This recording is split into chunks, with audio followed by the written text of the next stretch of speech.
आज आपण बटाट्याची शेंगा आणलेली आहे। बटाट्याची शेंगाची मस्त अशी आपल्याला चटणी करायची आहे। ते अगदी झटपट आणि एकदम सुक्की एक नंबर तयार होईल अशा प्रकारची।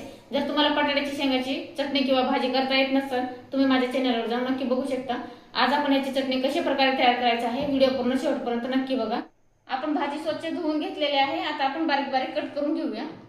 सर्वात आधी आपल्याला मागचा आणि पुढचा डेट काढून घ्यायचा आहे व्यवस्थित। बघू शकता अशा प्रकारे कट करून घ्यायचा आहे।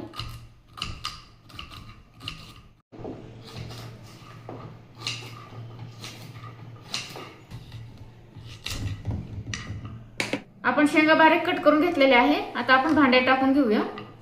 इथे बघू शकता मिक्सरच्या भांड्यातनं थोडंसं मोठं मोठं वाटून घेणार आहे चटणीसाठी। थोडासा जिरा टाकूया, थोडीशी मोहरी। वाटताना भांड्यामध्ये आपल्याला हळद टाकायचं आहे। थोडीशी हळद टाकली आहे। 5-6 लसणाची कळे, हिरव्या मिरच्या 5-6 घेतलेल्या आहे इथं।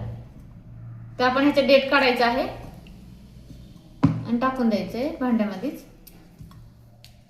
थोडेसे कढीपत्ता, फ्रेश कढीपत्ता इथं वापरले आहे। एक कांदा घेतलाय, त्याचे तुकडे करून घेतलेले ते टाकूया भांड्यामध्ये। एक टोमॅटो सुद्धा घेतले, ते पण आपण कट करून घेतलेले आहे स्वच्छ धुवून। थोडीशी फ्रेश कोथिंबीर स्वच्छ धुवून घेतलेली आहे ते टाकायचं आहे। अर्धा चम्मच मीठ आता आपण बारीक करून घेऊया।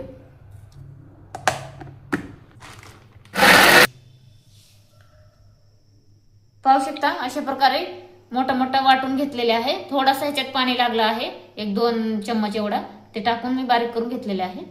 आता आपण फोडणी घालून घेऊया। इथं आपण 1 पळी ऑइल टाकून घेऊया फोडणीसाठी। थोडेसे फ्रेश कढीपत्ता, थोडीशी हळद टाकूया तेलामध्ये। आता आपण वाटलेले चटणी टाकूया। तेल गरम झालंय आपलं।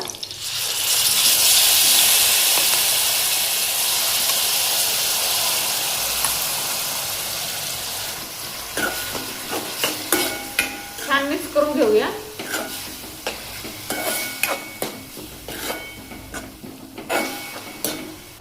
5 मिनिटं चटणीला चांगलं फ्राय करायचं आहे ऑइल सुटायपर्यंत। मधून मधून त्याला चेक करायचं आहे हलवून आणि छान परतून घ्यायचं आहे 5 मिनिटं। चटणी व्यवस्थित 5 मिनिटं आपण परतून घेतलेले आहे। त्याला ऑइल सुटलेलं आहे पाहू शकता छान असं। त्याचं कच्चेपण जाईपर्यंत व्यवस्थित परतून घ्यायचं आहे। आपण आता त्याच्यामध्ये थोडासा शेंगदाणे टाकून घेऊया, 2 चम्मच। मिक्स करून घेऊया व्यवस्थित। आपण शेंगदाणा टाकून 2 मिनिटं परतून घेतलेले आहे। थोडीशी अशी लबलबीत चटणी करायची आहे आपल्याला।